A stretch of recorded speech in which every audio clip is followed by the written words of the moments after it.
மேலறை தியானம் ஜனவரி மாதம் 28ஆம் தேதி 2026ஆம் ஆண்டு. எழுதியிருப்பவர் கரோல் பர்வஸ், இங்கிலாந்து, ஐக்கிய ராஜ்யம். தலைப்பு: வார்த்தைகள் இல்லை. வாசிக்க வேண்டிய வேத பகுதி 2 கொரிந்தியர் 1ஆம் அதிகாரம் 1ஆம் வசனம் தொடங்கி 11ஆம் வசனம் வரை. இன்றைய நாளுக்குரிய தியான வசனம் கொலோசியர் 4ஆம் அதிகாரம் 6ஆம் வசனம். அவனவனுக்கு இன்னின்னபடி உத்தரவு சொல்ல வேண்டுமென்று நீங்கள் அறியும்படிக்கு உங்கள் வசனம் எப்பொழுதும் கிருபை பொருந்தினதாயும் உப்பால் சாரமேறினதாயும் இருப்பதாக.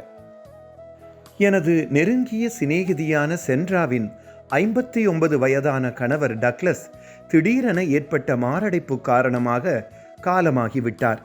அதை கேள்விப்பட்டதும் சில வருடங்களுக்கு முன் நான் எனது கணவரை இழந்து துக்கப்பட்டது நினைவுக்கு வந்தது. ஆனால் இப்போ எனது நினைவெல்லாம் சன்ட்ராவை பற்றியதாகவே இருந்தது. அவளுடைய குடும்பத்தினர் தூரமான இடத்தில் இருப்பதால் நான் உடனே எனது சிநேகிதியின் வீட்டிற்கு போனேன். ஒரு கதிரையின் நுனியில் கண்ணீர் வழிய அமர்ந்திருந்தாள். சிறிது நேரம் அழுதாள். பின்னர் ஜன்னலூடாக வெளியே பார்த்தபடி இருந்தாள். என்னால் என்ன சொல்ல முடியும்? சொல்ல நினைத்தவை பொருத்தமற்றவையாக இருந்தன. பொருத்தமான வார்த்தைகள் நினைவுக்கு வரவில்லை. அதனால் அவளின் தோளில் கை வைத்து அணைத்தபடி ஒன்றும் பேசாமல் இருந்தேன். நான் அந்த இடத்தில் இருப்பதையே உணராதவள் போல அவள் இருந்தாள். நான் இடையிலே எழுந்து குடிப்பதற்கும் சாண்ட்விச் செய்வதற்கும் போனேன். அவள் ஒன்றையும் தொடவும் இல்லை, பேசவும் இல்லை. அவளுடைய குடும்பத்தினர் வரும் வரை நான் ஒன்றும் பேசாமல் அவளை அணைத்தபடி இருந்தேன். மரணச் சடங்குகள் யாவும் முடிந்தபின் அவள் என்னிடம் ஒன்றும் பேசாமல் இருந்ததற்காக உனக்கு நன்றி.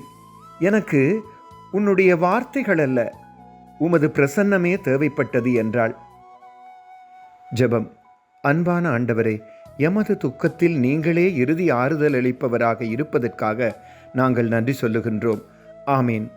இன்றைய நாளுக்குரிய சிந்தனை: எனது வார்த்தைகள் அல்ல, எனது பிரசன்னமே துக்கப்படுபவருக்கு ஆறுதலாக இருக்கும்.